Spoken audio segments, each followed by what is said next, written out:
Ready to learn more about the fretboard? Welcome to Guitar Chords Info Stream, the Chromatic Pattern, Part 4.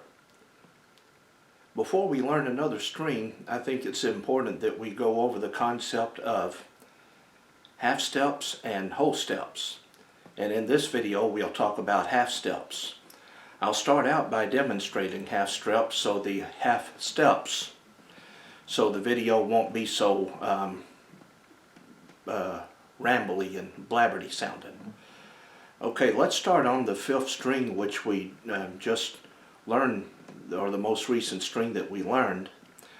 The fifth string, if we go from the fifth string open to the first fret, that's a half step. If we go from the first fret to the second fret, that's a half step. If we go from the second fret to the third fret, that's a half step. Third fret to the fourth fret is a half step, and so on. If you go from one fret to the string immediately next to it, it's called a half step. And that also holds true going back in the other direction. Let's see, which fret are we at now? We are at the 9th fret.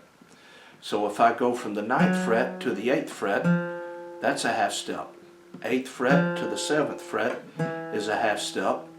7th fret to the 6th fret is a half step. So no matter where we are on the fretboard, if we go from one fret to the one directly next, whether it's going up or down, it's a half step. And also if we go from an open string to the first string, that's a half step.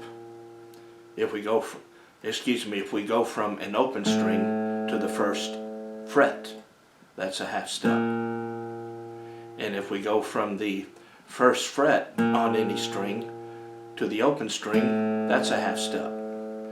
So that's a pretty simple concept, and this same principle holds true on any string on the guitar.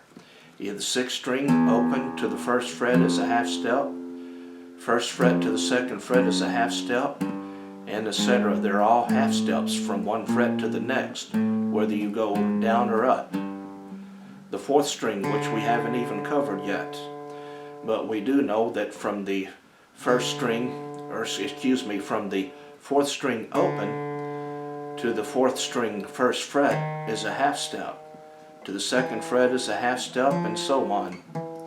And then from the first fret at the 4th string to the open 4th string is a half step.